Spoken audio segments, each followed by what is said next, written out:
Okay. I want you to go do this on your own. So we're just gonna draw anterior tibialis and then peroneus longus, also known as fibularis longus, and brevis. So peroneus, fibularis, whatever you prefer to call it. So anterior tibialis, that's the one that's going from the lateral condyle of the tibia. It's gonna grab onto a portion of the tibia, so your shin bone right here, and then it's gonna come across the front of the foot, and it's actually gonna attach to the bottom of the first cuneiform and the base of the first metatarsal. So I'm gonna go ahead and mark my bones, just make it real easy. There's her lateral epicondyle, the lateral condyle tibia. I'm just gonna mark her shin bone as I feel it. Okay. Now when we get down here, this is medial malleolus, so this is still the tibia. And when you come down straight down, this is mostly calcaneus. And then sometimes right here, you'll feel a little knobby. That's actually the navicular bone. There's a little sticky outy point on that navicular bone.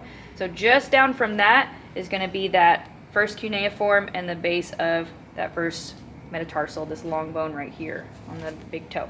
You can just mark kind of into the arch on the bottom of the foot. That's totally fine. I don't expect you to palpate really hard on the bones. But you can very easily feel that sticky outy point right there. That's that navicular bone.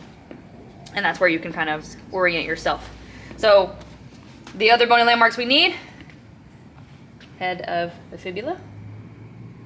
And then if you want, you can outline the fibula all the way down.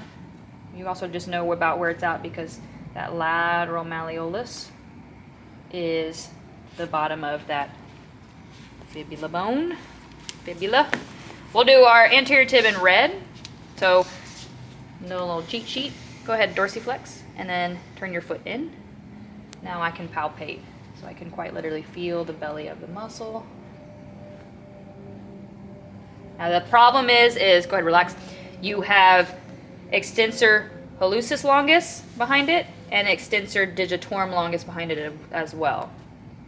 And you can see on the picture, so I've got the anterior tib in blue, and then the two that are in the lighter red, that's the other two. That's EDL and EHL, which are the other extensors, but one's extending the big toe, but the one's gonna extend the digit. So just know when you dorsiflex, you are gonna feel the anterior tibialis, but you're also gonna feel the other ones underneath it. But you can at least, go ahead, dorsiflex again, and then turn in. That right there is the tendon to anterior tibialis. So that's where it's going, I can mark that. And then from there, I'll just connect my dots. And then this tendon comes all the way down like this and attaches to the bottom of the foot.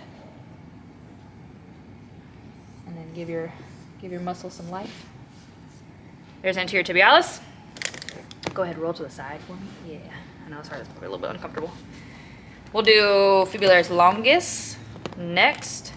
So fibularis longus is gonna meet anterior tibialis the same spot.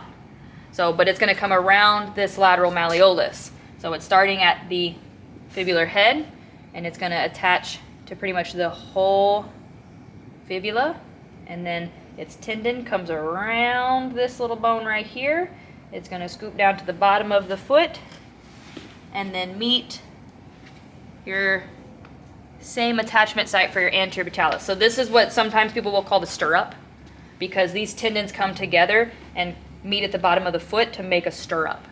So this is what controls this inversion, eversion, and what helps control supination, pronation as well. So that was longus, the long one. Now tertius is about halfway down.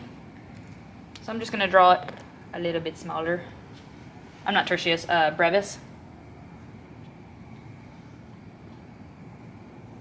But it still goes around this lateral malleolus, but instead of going underneath the foot with longus, it's going to attach to the base of this fifth metatarsal. So you can usually palpate this. This is right there. There's a little like knobby, sticky outy point from that metatarsal, and that's where this little guy is going. So it doesn't go around to the bottom of the foot, but it still is going to pull into, right, that eversion. And then because these are coming around this lateral malleolus, these are actually going to point the foot rather than flex it up. You see how that stretches that? So these guys actually point the foot. And that's all you're drawing today, just those three. So you'll need this shin muscle, and then the peroneas or the fibularis on the side, make sure you outline this little bone right here because these are going around that and then either here or to the bottom of the foot. Okay? Ready, set, go. Is Brevis or